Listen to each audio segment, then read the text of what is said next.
Good afternoon. I'm Jim Mayola, and we're at the home of Dick Daniel, Right. my good friend. It is Tuesday, June 8th, 2010. And Dick Daniels, let's see, you're 78 years old. You just had a birthday, not too terribly long ago. April 24th. Okay, and so if you're 78, what year were you born? I was born in 1932, April 24, 1932. Okay, and where did you live when you were a little boy? I lived in a little town called West Point, Virginia. Okay. It's on the York River, and it was on a peninsula. The Mattaponi River is on the right side. Okay. And there's another river on the Pamunkey River is on the left, and the York River is at the end of town, and it goes to Yorktown, Virginia, and on out to the bay. Right. Now, So- Pamunkey's an Indian name. That's right. Yeah. And there's an interesting story there. It got its name, the Indians were going down the river on a canoe rowing, and they had a monkey, and the monkey fell overboard and drowned. And the Indians said, "Poor monkey." Oh, please.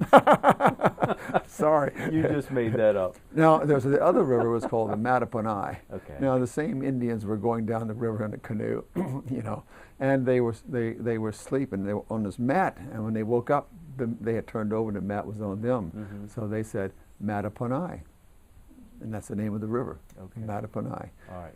So now you know the names of the rivers. Okay. According to Dick Daniel. According to legend. Okay, according to legend. Yeah. So you grew up, and I guess that was a small town. Yes, about 5,000 population. Okay. And did you go to school there? Yes, went to school there all through elementary, middle, and senior high. Okay. So that was probably just going into the 1940s, the late 1930s, 1940s. You had Right. started grade school. Right, right. What was it like?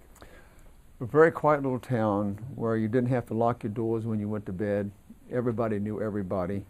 Very quaint. I never heard of any crime really going on there. In fact, I used to go hunting with my loaded weapon and would walk across the street and down the street with a gun, and the sheriff would come by and we'd wave, and we were friends. Right. Nobody ever questioned, what do you do with a gun? Right. Everybody knew how to respect weapons, and it was no problem.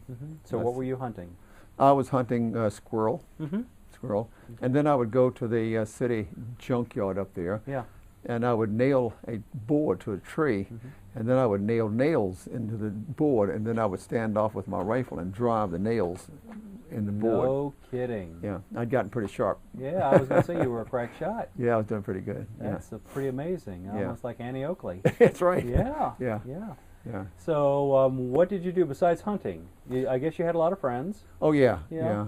yeah. I think I knew everybody in the town, and when I went to high school, well, even before that, I started saxophone in elementary school, and the gentleman's name was Mr. C.C. Briggs, an older gentleman, and he taught me counting and rhythm, which was very important. Right.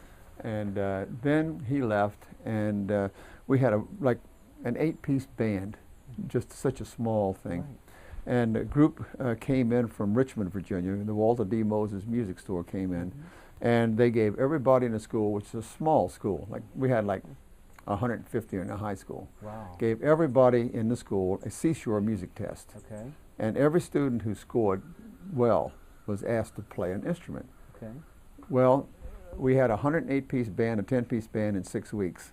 We gave a concert in 6 weeks with this playing fill and dot and some real easy pa stuff. No kidding. That band grew, and the fellow who was doing it took over was a flight engineer, a commercial pilot, and he ran the airport. He had been a trumpet player with Les Brown in his band, and he became my other father.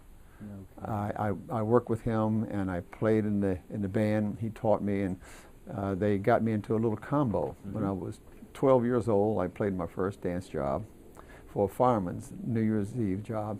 Some guy had gotten sick, Sure. and they needed somebody just to fill the seat. Right. So they asked my mother if I could come down and play, which is about 6 blocks from where I lived.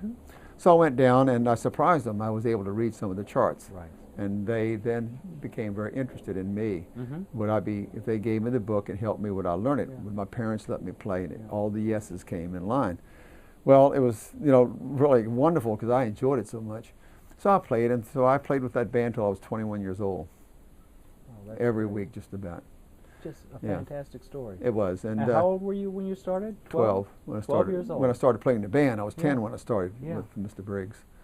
And that's how I got started. Mm-hmm. And we would do the old tunes, you know, Honeysuckle Rose and all these old tunes. Yeah. And so by the time, after about 2 or 3 years, I didn't need any music. I could play all the charts, I could play background for them, and the whole thing. So it was great. And we had like a trumpet, no trombone. Mm-hmm. We had a trumpet, a couple of saxes, and piano, bass, and drum, and a vocal. Mm-hmm. That's how we started out. Wow. Yeah. How amazing. It was. Now, did you have, you had a good-sized school band. Did you have, like, did you do parades? Oh yeah, and we ball did the games and tobacco things? festival in Richmond, Virginia, big deal, and I was the Yeah. drum major there in the last 2 years. Well, that's because you were tall and skinny. Yeah, that's right. Yeah, yeah. Always. Yeah. Yeah, and so yeah, I did that, and yeah, and we had capes back in those Mhm. days. It was so long ago, you know, you don't see that now. Yeah. But we had capes and Mhm. this long baton, you know, Yeah. twirl that thing around. How amazing. Yeah. Okay. After what did you do for besides playing music? And I know they kept you out a lot of nights, and you probably made a lot of money for a teenager in yeah, those days. yeah, You probably I- did all right. Yeah. Yeah. Well, Jim, when I came along, I also did trapping. I was trapping muskrat when I was Okay. like 13 years old. Yeah. Okay. And I was making like $2.60-80 for each one I caught. Right, for the And pelts. Yeah, Yeah. and I was catching 2 or 3 a day. Yeah. So I'm doing that. I'm making about $15 on a dance job, and then when I got to be like 16, I went to work in a grocery store after school. I was making $2 a day for 2 hours work. And on Saturday, I worked from 8 in the morning till around 7 at night for $5. So like $15 a week. Wow. So I had that plus the rats plus the dance job. So I was a rich kid coming I along. would say you were doing right well. Yeah, That's pretty I amazing. bought my brother clothes. I Yeah. bought my, you know, I just had money. Yeah. You know, I was used to it. Yeah. So that's. But you earned it. Yeah, I was Yeah, you working. earned I every was bit of it, working. yeah. Yeah. Yeah. Did you and- help out the family with the money? Yeah, Yeah, whenever I could. yeah, okay. And my aunt owned a funeral parlor. Mm-hmm. Well, she wanted me to take over and run that. She wanted me to, and I had worked, you know, partially with them.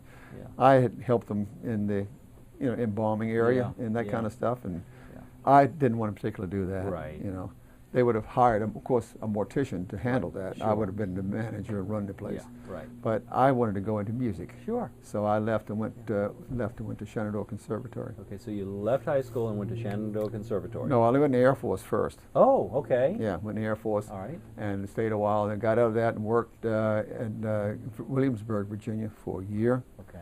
And then I went to college. What did you do in Williamsburg? I worked for a construction company, and we Mhm. were building a military base in Williamsburg. Okay. It was an experimental armed services center for only officers, Mhm. and it was Marine, Army, Navy, Mm, all the interesting. branches. But it was commando training. Right. It was high commando training.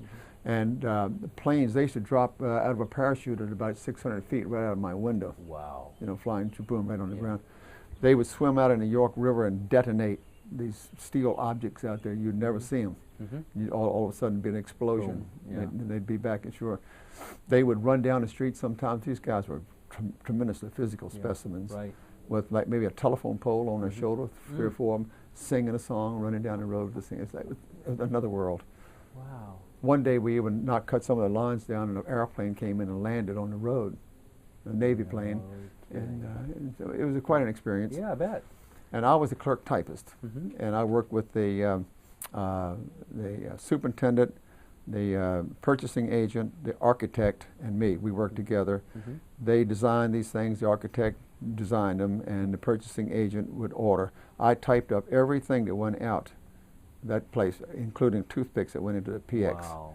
And that was quite a thing. I bet. I was over $1 million and some went through my typewriter, and that was before we had computers, and there was like carbon copies. Mm-hmm. And I was doing like maybe 10 or 12 orders, 10 or 12 you know, companies that I would have to mail these bids to. Right. And when you were doing lumber, you had like the number of the kind of lumber, the Mhm. number of size, 2x4 by Sure. 8 by, there was certain specifications. Right. Well, that was a lot of pounding, and I'd have to Mhm. make maybe 2, 3 copies of those items. Yeah. Could be 30 items, Sure.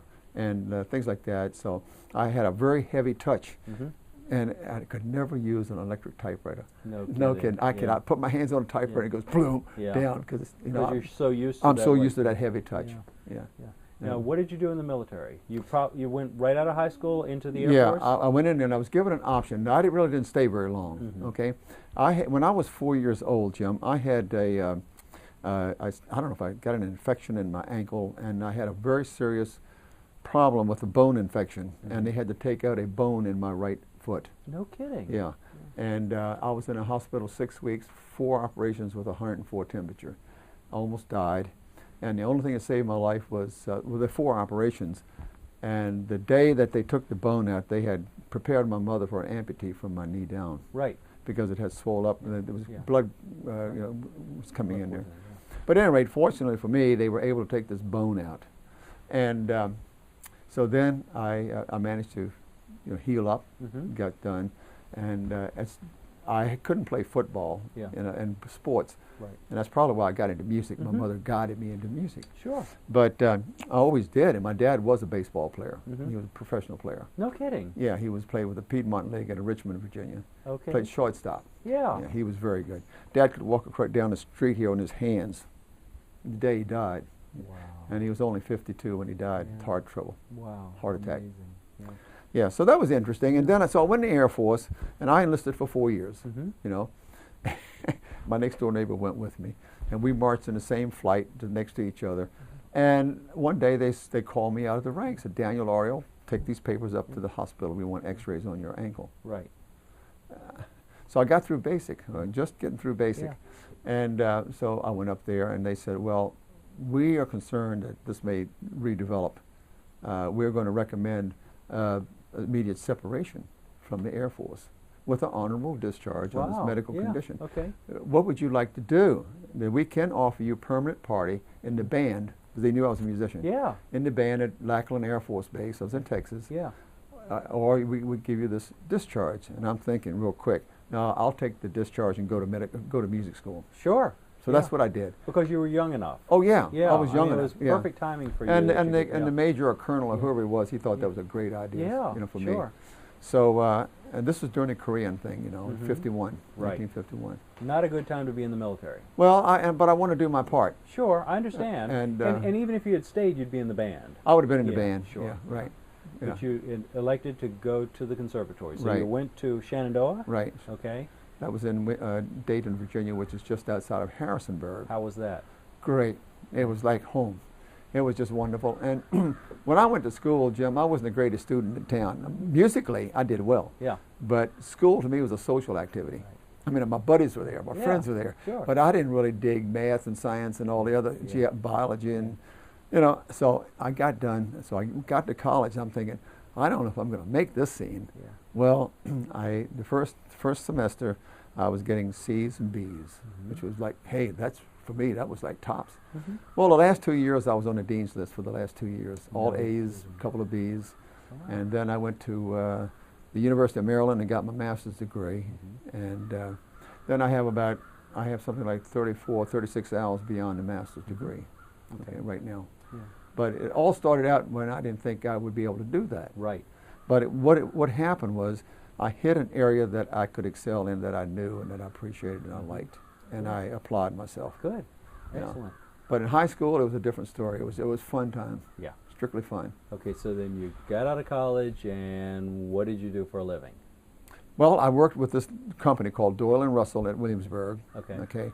I made $57 a week. Now this is after college? No, this is before. Just okay, before. okay. Right after I got out of the military. Okay. And worked at Williamsburg, Virginia. I used to go in town and eat right in Williamsburg every day.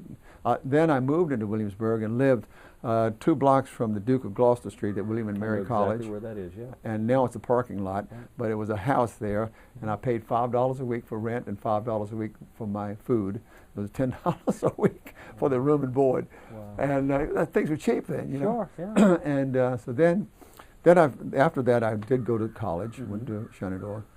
And in the summertime, I would go back to Richmond, Virginia, and I worked for the Alcoholic Beverage Control Board. The city of Richmond, we had 27 stores. And on July 4th weekend, we sold $11,000 worth of whiskey in one day. Wow. We were open from 10 to 6. Yeah. Was that, they call those the ABC stores? Yeah, it's called the ABC store. That's where I was a state control operation. Right. and people would come in, their cars with permits, and buy by the gallons. Mm-hmm. We sold to bootleggers. I couldn't get over that, which is against the law. Yeah. But bootleggers would come in, and man would stand there at the door with a pile of money, big pile of money, and he had maybe a big Lincoln or a Cadillac sitting outside. And his workers would come in. He'd give each one of them enough for 8 pints of whiskey, which is like $2.15 a pint. Right. He'd give everybody that money, and they'd come in and buy a gallon of whiskey. That's all you're allowed to buy. Then they would take that out, put it in the car, in the trunk, come back in, you roll off another thing. Yeah. Well, this went on and on until the trunk of that car was almost dragging the bottom, right? Then they'd get in it and take off. Well, then later, here come some of these women would come in, same thing. Yeah. This was illegal prostitution. Wow. I mean, and we knew it. The state knew this. Yeah. They'd come in and do the same thing, exactly the same thing. They'd go off. Well, at nighttime, you'd go down to the local hotel, William Byrd or one of these hotels, and the whiskey was then $5 a pint. Bottle, still sealed. Double the price. Doubled the price. Yeah, Wow. that's the way it went in Virginia Wow. back in the 50s. And I had some unusual experiences in those stores with these customers. Yeah, It was unreal. Yeah. And one night I was going home between Richmond and West Point, it's about 35 miles. And the road was one of those roads that just went up and down these hills, but not curvy. So you could see for miles. Well, there was this huge fire, about, I'd say, 50, 75 feet high on this highway. Yeah. Well, when I got there, this truck had turned over, and it was a truck of bootleg whiskey. No kidding. And the man was throwing 1 gallon jugs of whiskey on this fire. So, and you couldn't get down the highway. You had to go through like a little dirt road by a church and come out and get around to the highway. And he said, take a gallon and keep going. Yeah. Well, I was young then. Yeah. I said, no, I don't want that. Yeah. You know. So I left. And then Christmas came along. This was the summer. Christmas came along, and I was dating this girl, and I went down to pick her up. So, and her dad says, would you like a little Christmas spirit? I said, yeah, good. He says, okay. He started telling me the story about this bootleg truck turned over. He had come down the road. Yeah. And Behind you. Behind me. Yeah. And I told him, I said, yeah. I said, I did the same thing. And I didn't take it. He said, well, don't worry. He says, I took 2 gallons. That was a funny story, you know. That he came down, and we had that in common. Yeah. But it's some crazy experiences go on in your childhood. Oh, sure, Yeah. sure. Now, what did you do for entertainment as a kid? I know you practiced your horn a lot, but what did you do? What did you and the kids do for entertainment when you were coming up? Gee, Jim, we simple things. We played ball. We played, tag, kick the can, swimming, Okay. things like that. You know, there was the steamboat used to come from Baltimore to Norfolk, Virginia. Baltimore steamer, the city of Richmond, the city of Norfolk, and this was just before World War II. And these boats would come in, bringing produce and things, and they would go to Baltimore and around. And during the war, they took them out of service and made first aid boats, Red Cross, Sure. and sent them someplace. And but then we used to get up on top of the steamboat dock and run along the dock and dive over the pilings out in the water. And the water was running about a 3 mile per hour current. I guess, yeah. And we played underwater tag. So that meant that you had to tag somebody underwater. But you would dive in the water and go down about 10 feet and swim as hard as you could with the current. Yeah. Well, you'd come up, 30, 40 feet away. Yeah. But the problem was the swimming back, Trying to get back. Get back against the current. Did anybody ever get in trouble? No. We never got in Amazing. trouble. We just had a great time, just Yeah. boys. But I mean, I know, but nobody got, nobody ever drowned it, or Nobody ever done, no. You must have been some. I good learned to swimmers. swim in a creek down in Virginia, and we used to wait for water moccasins to swim by before we could jump in. Yeah. And then as time went, one of our hobbies was we'd get a boat and row out there and with a pistol and shoot them. Yeah. I mean, that was a hobby. Yeah. and Because there were so many. Oh yeah, Yeah. a lot of cottonmouths. Yeah. And they're poisonous. Yes, they are. Yeah. Yeah. Well, one of them did bite one of our boys one day, and he got through it, but Yeah. it swelled up and he had him some problem. Bad bite. But and his name was Careless Joe. Careless Joe was his name. And he was careless. He jumped on the thing. Oh goodness. Gee whiz. whiz. Crazy kid, Yeah. And the fellow who taught me to swim dragged me out there over my head and let me go. And I was going down to the bottom, and they said, hold your breath, I didn't even know how to try to swim. Then I felt somebody grab my feet, push me up and to the surface. Well, he did this 2 or 3 times. By the end of the day, I was able to swim back in. Yeah. That fellow went on to become a captain in the Merchant Marine. No kidding. Yeah. and he was a hero in New York, and a ship burned and exploded or something, and he dove into water and saved some people's lives. He was like a fish. Yeah. He could swim like a fish. Yeah.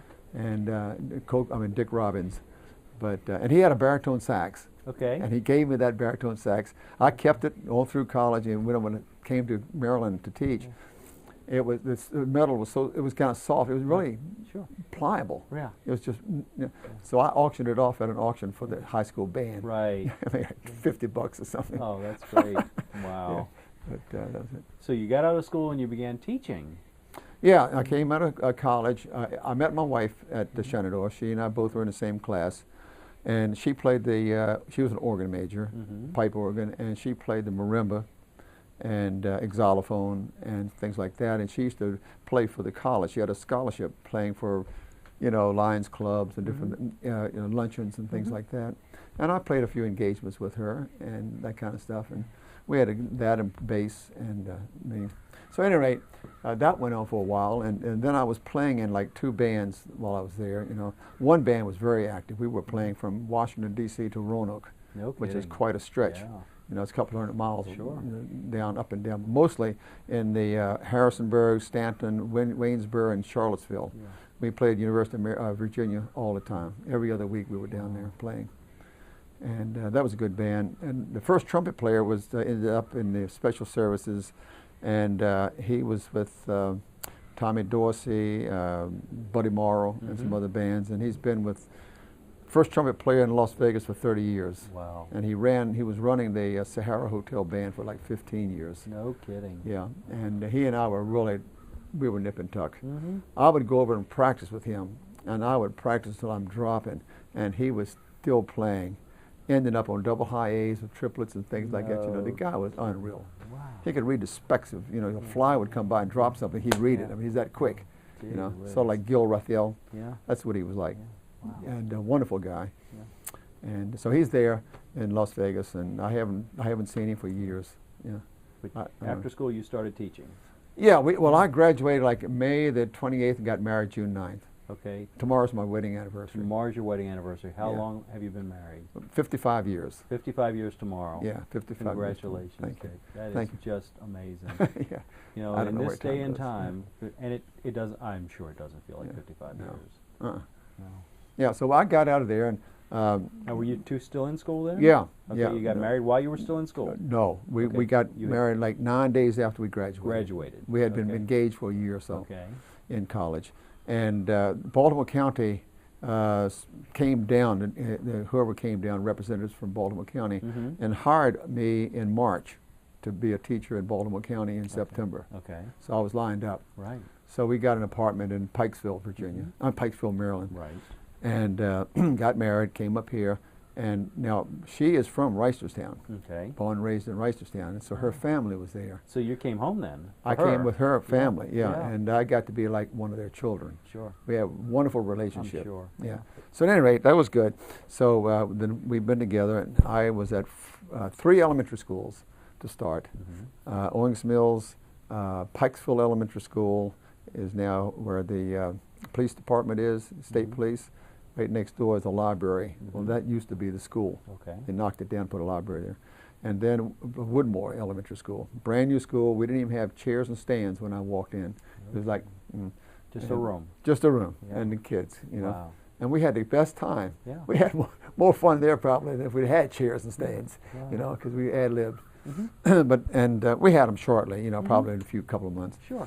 And then from there, the band director at Franklin High School was going to go to get a doctorate, and he asked me if I would take over the high school program. It was a middle school and high school, Franklin, and so I said, yeah, okay, I'll try. So they gave me the promotion, stuck me up there, and I did that. And the middle school finally in 1962. Became a middle school, and they built a new senior high school at Franklin. So I was there for 20 years. Wow. At Franklin. Okay. And Owings Mills for the last few years. At Owings Mills High School. When they built the high school at Owings Mills, it was brand new, and I thought, after 20 years, I needed a change. And so I went down there and opened the school. Yeah. I was a department chairman of the music department. Okay. And went down there and took over and organized, got set. Right. And then in 1986, retired. That was 30 years. Okay. So I retired from that and been freelancing and having fun since. Okay. And you still play music? Still play, yeah. Yeah. Okay. Now, when did you move to Carroll County? That was about 1962 in that area right Okay. there. That's when I bought this house. Okay. So Yeah. you've been living here. Yeah, We're right in here. Finksburg right now, and Right you've here. been living in Finksburg All this since time. 1962. Yeah. So that's been a good long while. Yeah, yeah. And I think you told me that how much land do you have here? This is an acre. And A little what better. What did it cost you? Jim, the land cost me $2,000. Okay. The house cost $18,000. Okay. My monthly payments were $157 a month. Times have changed. And I paid more than that, Yeah. you know, and got done early. Mm-hmm. And I almost bought that land over there, and I should have, because there was a real good friend of mine who was looking for some land. Right. Excuse me. And I put them on that over there, and they bought it Yeah. for about $1,800 to Yeah. $2,000. Okay. And then they built that house over Yeah. there. But if I'd have kept that, just kept the property, I'd have Yeah. done a lot better. Yeah. Because right now the property is pretty expensive here. I'm sure it is. Yeah. Property's expensive anywhere. Yeah. Now, Yeah. So that's the story on different that. homes. So when you moved into Carroll County, I imagine it was pretty rural. Oh yeah. Yeah, pretty Mechanicsville School, Sandy Mount, that was it. Mm-hmm. I'm not sure if Freedom School was out there or not, Yeah. elementary. Right. And but none of the other schools were here. Mm-hmm. And the people I remember were all farmers, Okay. and they were reluctant to see city people come in. Sure. Yeah. You know, and they were concerned about that. They talked about that at the PTA meetings, Mm-hmm. and I just kept my mouth shut Yeah. you know, Yeah. and listened. Sure. Yeah, but they were very good. They were Right. very, very kind people, but they were strictly farmers. Mm-hmm. Yeah. This whole area where we're sitting in was owned by Mr. Browning. Mm-hmm. Mr. Browning was a Carroll County commissioner Right. for a long time, Mm-hmm. and his sons own us. The dairy farm out there is his. Right. They have Black Angus cattle on it Right. right now. Yeah. Well, they own both sides of the highway all the way up to 91, Mm-hmm. and they sold all out into housing Mhm. things, and so they've done very well financially with the Mhm. property. I'm sure. Yeah. Because I'm sure they bought this for nothing. Oh, yeah. Absolutely. Yeah.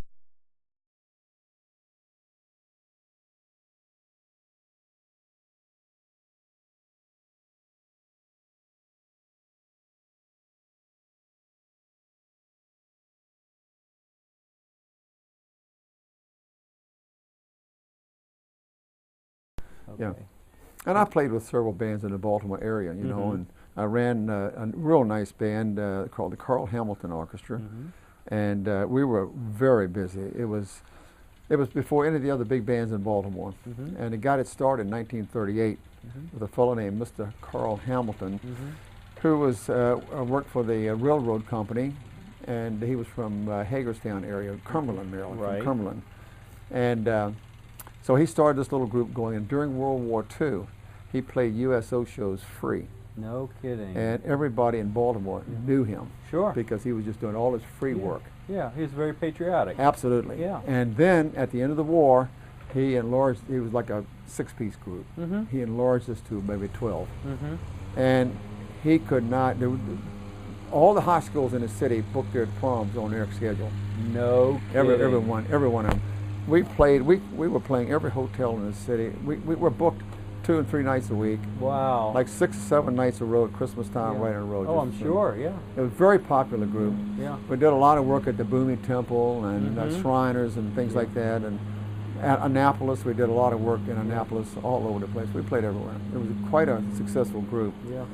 And then he died, and our piano player, who was a postmaster from Pikesville, Mm-hmm. he was also a ranger, Mm-hmm. great guy. And he and I had played together in a little trio. We had 4 Fred Astaire studios we were playing for. No kidding. Yeah, and we would play one each week, and it would be a special party for maybe a 2-hour party. Right.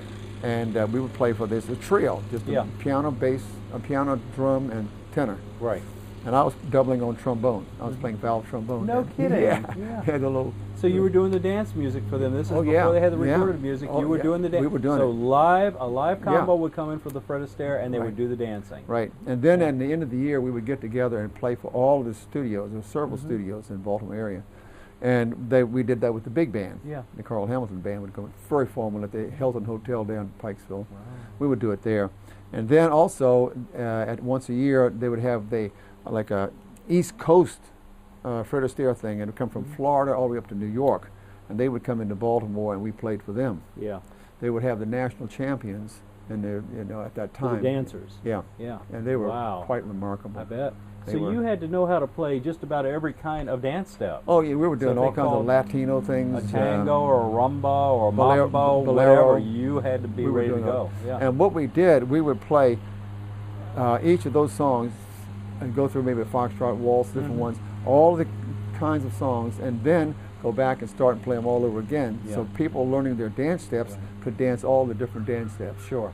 You know, and we had it organized And that then way. for the competitions, you had to be very exact. Oh yeah, Yeah. yeah. And then some of the champions would only dance to their own recordings. They would not use a live band to do that. Yeah, so that was kind of nice. And then I was playing with a group. The guy played a quarterbox. It's like an accordion, but it's hooked up to these big speakers, and it sounded like an organ. No He kidding. could make every sound effect that you could do on an organ, and the guy was unreal. Yeah. Joe DeFelice, a little short Italian guy. I thought he worked for the mafia. I mean, Yeah. he was really Yeah. unreal. Wow. And he played. And we used to go downtown to the Lithuania Club in Baltimore and play for the Lithuanians. Well, they didn't like any rock and roll. All they No. wanted was American music, Right. waltzes, Yes. Viennese waltzes, Right. and fast things like and polkas. Right. That's what they liked. Well, Joe could cut those things to ribbon. He was up and down that. He was wonderful. Wow. He didn't even need anybody else. The Yeah. instrument was so Yeah. big, Yeah. he could do it by himself. But we had trumpet, I was playing sax, and drum, the bass or something. It was a nice little combo. Yeah. And so I've played with several groups, and everyone's different. Yes, of course. You know, And you still play today. You play with the Sousa Band, with, yeah, with Carroll County, the Carroll County concert band, band, right. And you also play with Glenn Patterson's big band. Carroll that County does the- Jazz Band. does right. their Christmas show every year. You've That's been doing right. that since they started, I guess. That's right. Yeah. Well, Matt, I hired Bill Patterson as my vocalist when I was doing the Hamilton band. No kidding. Yeah. Wow. That's how they got yeah. cranked up. Well, yeah. you've got a great voice. Yeah, and so Yeah. Bill Yeah. did my vocals for me, and he played Yeah. third trumpet. No kidding. Yeah. And that's how Bill and I really got to know each other well. Mhm. And then he said, well, Dick, I'm going to start this big band in Carroll County, and I've got some real good players, and it says, I've got it all booked up, says, but I do need a baritone sax player. Right. And I said, well, okay, I'll do that. I was playing with the McDaniel College band, then it was not McDaniel, then Right. Western Maryland band, under Carl Dietrich. And so I would go up there, and then I was playing in the little bit of the jazz band up there for a while with Bo Dietrich and a new bow, and so I would borrow the baritone sax and play with Bill Patterson's Christmas party until I had several conflicts because they had engagements.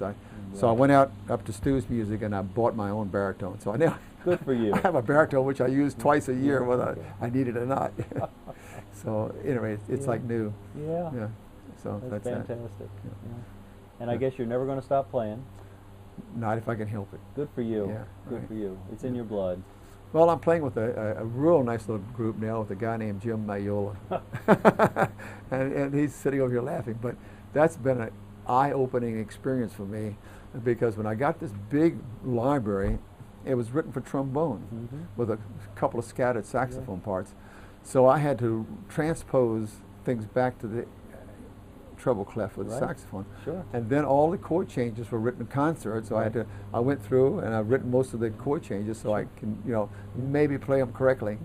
And so that's been a lot of fun. Yeah, a learning experience. And learning, and the band is good. It's a piano, bass, drum, and guitar, and they sing and play. And we got this marvelous young lady from the college singing with us, Brittany. She's wonderful. Yeah. And we just have a good time. We do. It's a good band, thanks to Jim. Yeah. Yeah. Now, your wife is also a musician, and she still stays active. She, Yes. She gives lessons. Yeah. And does she still perform? Yeah. Now, what she was the organist and for the Choral Art Society of Carroll County for 17 years with David Kreider as the director and so forth, and did that. And then she is a master degree musician, and she taught vocal music in Baltimore County school system until we had our first child. So then she quit to raise the children, the child, and then after a few years, she decided he was big enough we could go back. He's in school. Well, she started back as a band director. No kidding. She taught band for 2 years in Baltimore County schools. Yeah. And here came the second child. So then she quit again. Well, since then, she never went back to the public school system, but she has like 50 private students. She plays at Sacred Heart Church in Reisterstown on Saturday, and she is a choir director and organist at All Saints Episcopal Church on Sunday. So she's working 7 days a week, and Sounds I can't like get her away. Yeah, but that's okay. She likes playing too. Yeah, but I'm retired. I'm ready to go. But she's a worker. She And now really you have is. grandchildren. Yeah, I have 2 grandchildren, two boys, 2 young men, and then I have these 2 grandchildren, which his name is Matthew Richard Daniel. They named him after me, which is good. And the little girl, and Nicole. And I babysit every Friday with them, and we have a wonderful time. I bet that's not hard to do, is it? No, their favorite destination is Gettysburg. No kidding. They love Gettysburg, and he's a war, Civil War buff. Yeah. Now, how old is he? 8. Okay. And he's in the 2nd grade, and he's reading on a 6th grade level. No kidding. He's a wonderful reader. He is remarkable. That's fantastic. Does real well. Yeah. He's not into music yet, but he's a very good athlete. And his dad was a good athlete, and he was voted the top athlete in Westminster High School when he graduated. There were 600 kids in the school in his senior class. Wow. So he was playing 3 major sports from the time in the 9th grade, 10th, 11th, and 12th grade, on the first string starter in all of them. He was just a very good athlete. So now he's pushing his kid, of course, and his kid is very good. Yeah. But I want to get him into music a little bit. He's 8 years old. I'm Well, ready to they start have to moving follow, him. They have to follow their own path. I know, like but- we did. Yeah, but he comes over here. He sees all the stuff, Yeah. Yeah. And I even had Nicole, she's 5, playing the trombone the other day. Okay, and she good. was amazed. She got a sound. I said, good. just go, and she does that, and it was just our eyes opened up. That's You just wonderful. sound, Yeah, good. So they're fun. They're a lot of fun. Fantastic. Yeah. Yeah, grandkids are fun. It's been a great adventure, hasn't it, Dick?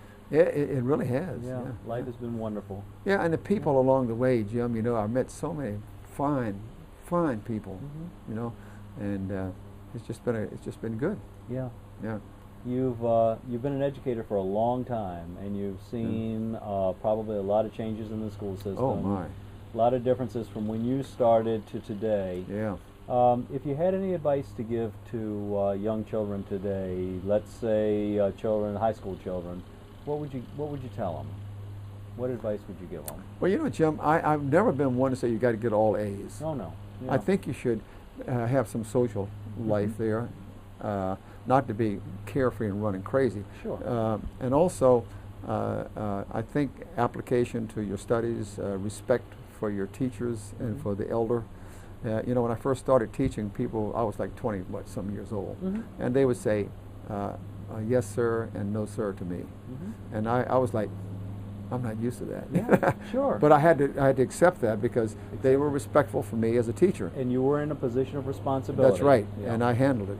And now it's like you ask students things, it's like, yeah, no. And it's like, where is this, Yeah. The dress codes are gone. We used to, kids couldn't even wear their hair long, send them home, make them get a haircut. Yeah. And the girls' clothes and the boys' clothes. Things were different, and and I think the morals. Another thing I noticed from the time I was there, I never heard language, never. Yeah. And when I retired in 1986, girls were swearing as much as boys, just walking down the hall using a lot of language that you would hear on back street someplace. That is a major difference that I noticed, and I don't think that's improved either. And drugs was another thing that that came into play that we didn't have at all. Right. And that had really become a problem in schools. It's definitely a problem now. Yeah. When you graduated from high school or graduated from college, it was hard. It was hard to make ends meet, but it was doable. Yeah. Today, it seems like it's almost.